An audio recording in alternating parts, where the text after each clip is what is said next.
I think if I had to describe youth in one word, it would be family, and just always having a community, always having a place to go.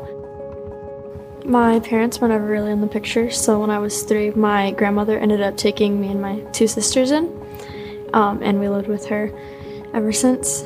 But she ended up making a vow to the Lord that she would raise us to know Him and to have a good Christian community as we grew up. And so we ended up coming here. Come on, do that! Somehow your team's still serving.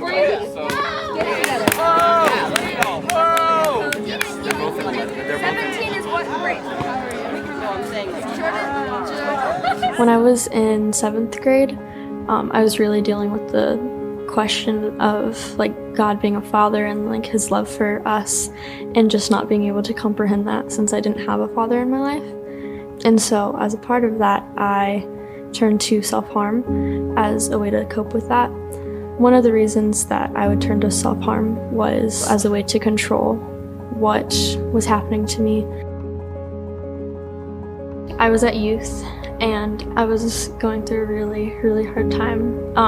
It was probably one of my darkest times, and I sat in the back as they were doing worship, and Kayla ended up coming to sit next to me, and me and Kayla hadn't talked before or anything. She was the leader for the grade below me, but she just sat with me the whole time throughout youth, throughout worship, and she didn't need to know the who or the what or the why with the whole situation. She was just there. All of my struggles with self-harm and stuff started in 7th grade, but in 9th grade, Patience ended up being our leader, and kind of her consistency throughout that time, even until now graduating and her sticking with us. That was always really cool to just be able to come to youth every Wednesday and be oh, this person cares about me. I could come to her and she would give me advice, and she would remind me to focus eternally. Whenever you self-harm, it ends up releasing endorphins in your brain that kind of bring a peace that was only momentary, and it wasn't God's peace.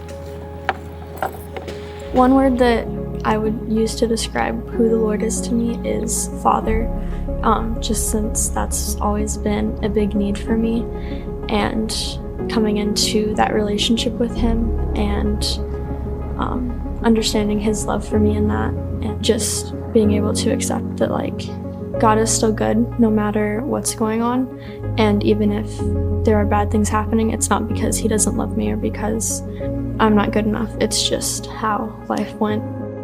Patience would always encourage me to spend time with the Lord in whatever capacity that looked like, whether it was reading my Bible or taking time to worship. Worshiping God to me is just putting all my focus on Him and thanking Him for everything that He's doing, and surrendering everything to Him and let go of everything and stop being a control freak. It's been really cool to get to transition out of being a student and into being a leader, and so getting to just re-put everything that they put into me back into other kids and encourage them in the Lord has been really, really cool to just be a part of. I think it was 9th or 10th grade, I began prayer journaling. It was just really cool to have a place that I can come back to and be oh, this is where I prayed to the Lord about this specific thing, and this is where it's coming true. So in this journal entry, I was just writing a prayer to the Lord, and this was a couple weeks ago for my birthday. Maddie ended up throwing me a surprise party, and having Maddie and Kayla and Patience all be there was really cool. Adonai, what wonderful joy, what wonderful people you have placed in my life. Abba, thank you for these people who shower me with your love. Thank you for knowing who to put in my life.